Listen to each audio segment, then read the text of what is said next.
gonna be doing with them is building a coffee table. So I was gonna do like a real table, like a normal height one, but I figure I want it for the patio, like when we are camping in the RV. So, and we don't really use a table. I like coffee tables better, and the boys can play at them because they don't really sit. And so that way also I can put it underneath the beds even when they're lowered down. So I went to Lowe's this morning and I got a project panel board and a bunch of paint sticks, and I'll show you what I'm gonna do. So I went to Lowe's, and in the project panel area, you can buy pre-cut pieces of wood. There's plywood, there's different materials, oak, maple. I went with this, it's only 1/2 inch, and it's like a particle board. I did this because it's lighter and it was only $14. So this is a 2x4 sheet. It was one of the cheaper ones, which I just needed a base so that I can do my herringbone design on it.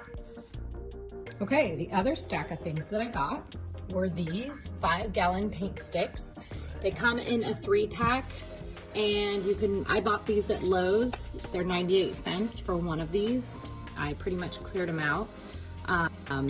One side does have a ruler on it, so the other side, this one shows both. The other side looks like this. So you just need to make sure that when you use them, you use the pretty side. I went with these because lumber prices are ridiculous. So it's probably, you know, just the same, but I also didn't want to have to rip down or have thick pieces of board. And these are really thin. I don't have to rip them down. I just need to cut that edge off, and I'm going to do a herringbone style. So this was a perfect alternative. Okay, so the first step is to get your middle, and you can barely see it, but I put a line there. This is a 2x4 sheet, so it was 12 inches in, and I drew a line, and that's my center where I'll be starting. Okay, I have no idea the professional way of doing herringbone, but this is the way I have found to make it work for me because it always confuses me. So you get your middle line, and then I see how I put that little pink line there? My hands have stain all over them. I swear I'm clean. So that's like the middle of the line that you're gonna match up down here. So this edge will be at a 45-degree angle, and then you just line, let's focus that up with that, okay? So that's where it would be, as long as that was left like 45. So I would cut this first. Actually, I'm not gonna cut this first. I would take a angle thing and make sure that, like, draw a line basically and make sure it's correct. And then you can just keep doing that. Like, here's another one I measured out, another one. And this one's gonna lay flush with it. And this needs to be on the line as well. Dang, those nails are nasty. I need to get a scrubber. So anywho, just keep doing that, and then it'll eventually line up. It looks weird, but if I basically just, I'll show you, keep going.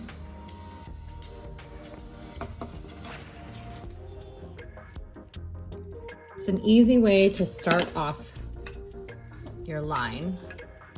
And once you get the first ones are the most important. And once you get that, then it's easy. But see how my zigzag line is lining up in the middle? That's what you do. Now I'm still debating if I'm just gonna have one seam right here, which the more I look at it, I think it might, like, they're such thin boards that I think it's gonna look a little silly. I feel like I need a seam here, and then another seam here, and another seam here. So if I wanted to do that, all I would do is draw a center line there, and then when I cut these, they're all gonna be the same length, but it'll basically be whatever, I think this will be 6 inches. So I would cut all of these to make that work, if that makes sense. Okay, I honestly don't even think I should tell you this, but this was my thought process because I just was too lazy to Google. So I took my triangle, held it up to the bottom here, and made a line like this, because this is the angle I need. And then I took one of these, where was it? This one, because it has my half, and I lined it up against this, and I put my, like the tip, you know, I lined that mark up with the middle, and then leveled this, and then I drew a line. It matches up, I swear. I drew a line as if so I could see it, and then I kind of just guesstimated where the middle of that was. So that's why there's two. I'm doing the middle of that, and then I measured on that line halfway, and that's what that is. So basically I laid it back down because I want the middle of wherever I cut a straight line to line up on this. So I'm gonna cut right here. And then I was like, oh, maybe I could just take a tape measure, which this is the exact same thing. It gave me the same measurement. I don't know if this is how you would normally do it. Don't mind this tape measure, it's a broken one because it spins. But anyhow, if you line it up right there on the middle, right there, and then take it across your line, 8.5 inches. So that would have been easier than doing all of this stuff because that ended up being 8.5 inches. So that is how I know I need to cut all of these down to 8.5 inches. And then boom, just lay them out. And if you just made it through all of those slides, you deserve a prize because that was pretty intense. One last thing, I totally got lucky. I am gonna be able to get exactly 2 pieces. 8.5 plus 8.5 is 17, and it's just before the turn. So I can get 2 pieces out of every single one of these. So that's great.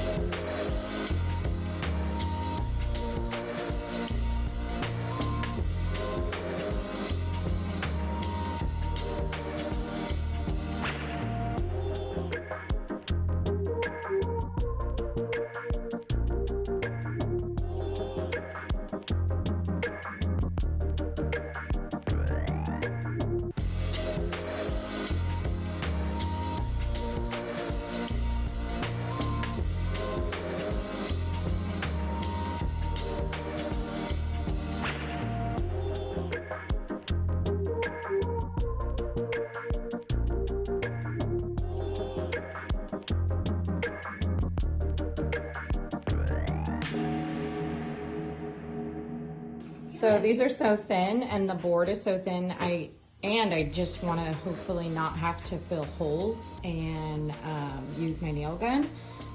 I used Titebond, which is my favorite, best glue there is. And I just put wood glue under each one. So these, I just want to do this first row and let them dry, and then I'll wiggle them around, make sure they are sturdy. But wood glue is super strong. People always underrate how good it is. So I'm gonna let this dry, and then I'll come back and add these, but I don't want to like wiggle them because it's like, you don't really want to touch them right now. So this is where we're at, and we will come back and do these sides next.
Okay, so I finished cutting all the edges on the table, and then I just went down and cut some 1x2s.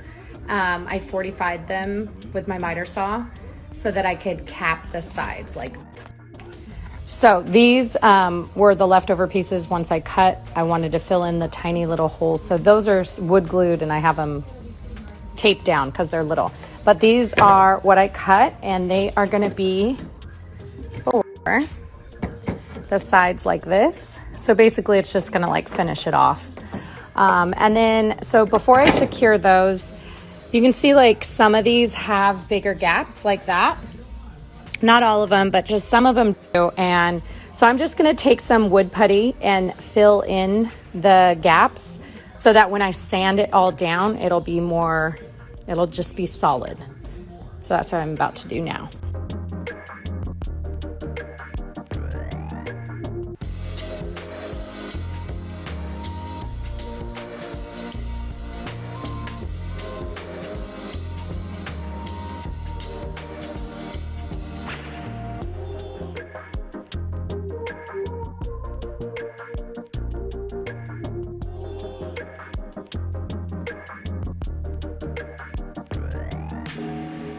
Okay, so now I flipped over my table, and these are the legs that I bought off of Amazon. They're super cool. They came in a pack of 4, and so I don't plan on collapsing the table, but if I want to, this is great because I just squeeze them and see it would fold up like that, and then if I want it out, it just pops back up.